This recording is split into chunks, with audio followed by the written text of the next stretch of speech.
Coalwood, West Virginia. The kind of place you could blink and miss if you weren't paying attention. It's tucked into the folds of Appalachia, where winding mountain roads hug tight to the landscape. And the air is thick with stories you'll never read about in travel guides. But this forgotten coal town, once a powerhouse of industry, has something special simmering beneath its quiet, worn-out exterior. Something that'll grab you if you slow down long enough to feel it.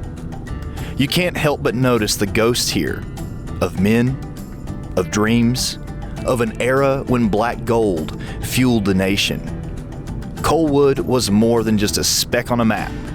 It was a machine, an engine of American ambition, forged from sweat, coal dust, and the bones of miners who called this place home. And I'm about to tell you that story.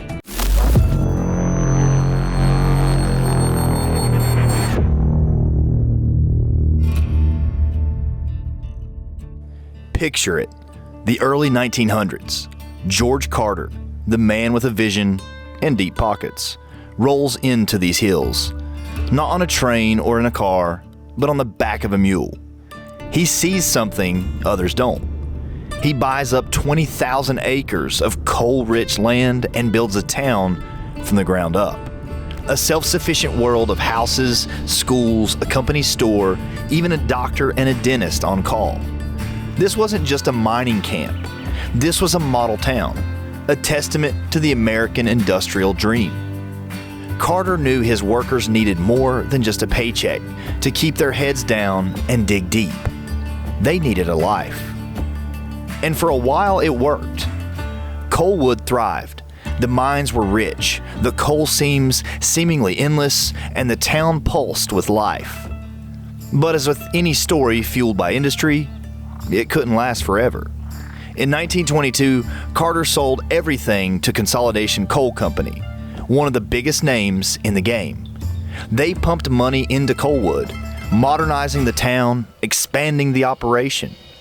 But financial trouble soon caught up with them. Fighting the United Mine Workers of America is no cheap battle. See my documentary on the West Virginia Mine Wars and the Battle of Blair Mountain, and you'll understand why. And by 1933, the company folded, the properties returning to Carter. The coal kept coming though. The town kept grinding forward, much like the miners themselves, heads down, backs bent, doing the work. In 1947, the Olga Coal Company took over, turning Coalwood into a captive mine, supplying the blast furnaces of Youngstown Sheet and Tube, a steel giant. For decades, the coal flowed from deep within these mountains, feeding an insatiable industrial appetite.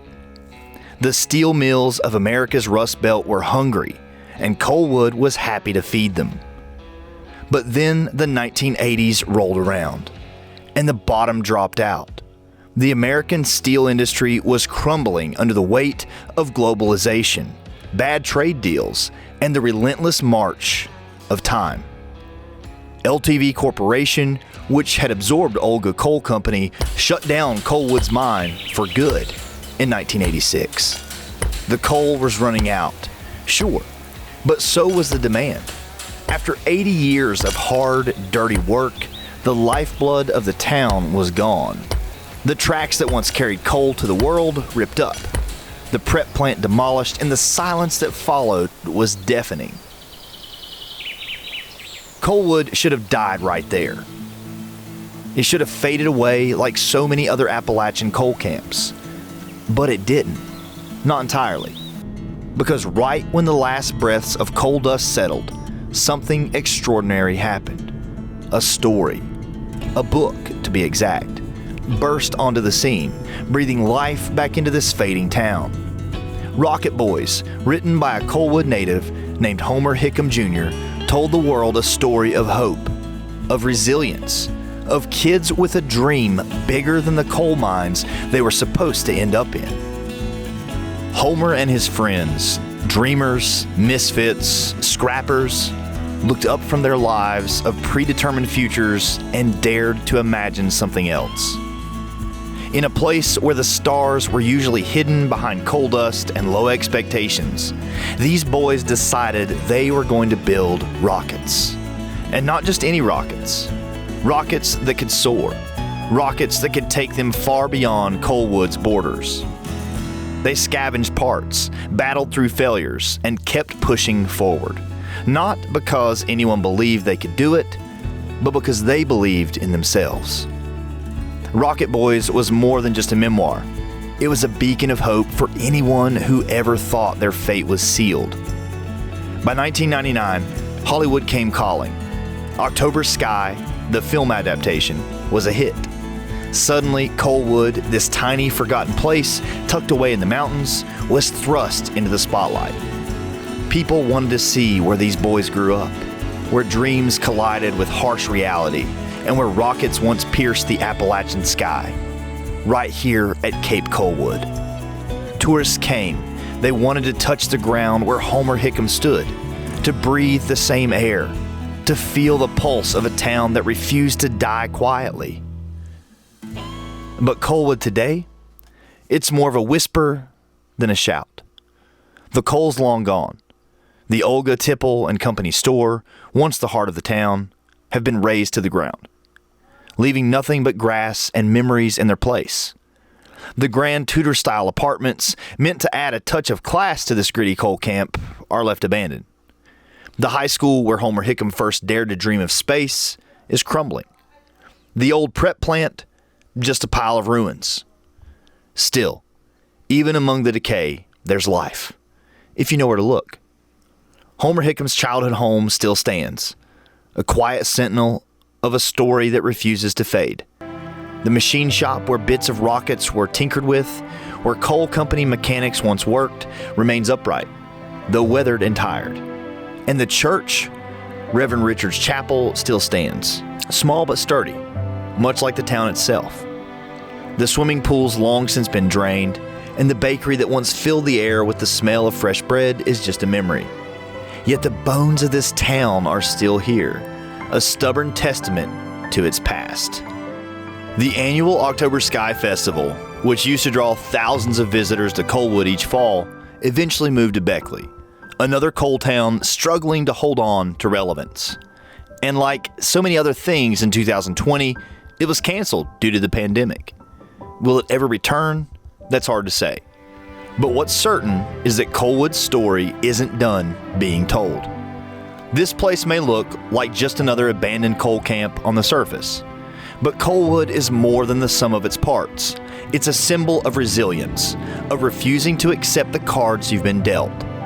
It inspires me in this way. Homer Hickam's story, and by extension Coalwood's, isn't just about escaping a life in the mines. It's about dreaming bigger than your circumstances, of shooting for the stars even when you're buried in the dirt. It's about defying the odds, even when those odds are stacked a mile high in Appalachian coal. Walk the streets of Coalwood, and you can almost hear the echoes of a time when this town was alive with the sound of trains, the clatter of mining equipment, the steady rhythm of life underground. You can almost feel the weight of history pressing down on you. The hopes, the hardships, the dreams that soared, and the ones that were buried deep in the earth. Coalwood isn't just a place on a map, it's a living, breathing story. A story that, like Homer's rockets, defied gravity. And while the coal might be gone, Coalwood's legacy isn't buried beneath the surface. It's in the stars. It's in the dreams of kids who dare to imagine something more, no matter where they're from. This town, these mountains, they don't give up their stories easily. But if you listen closely enough, my own roots run deep in these very hollers and hills. And I'm reminded by the Rocket Boys to keep looking to the sky, to the horizon, because the future isn't buried beneath the mountains, it's in the stars, in the dreams that took flight from these hills.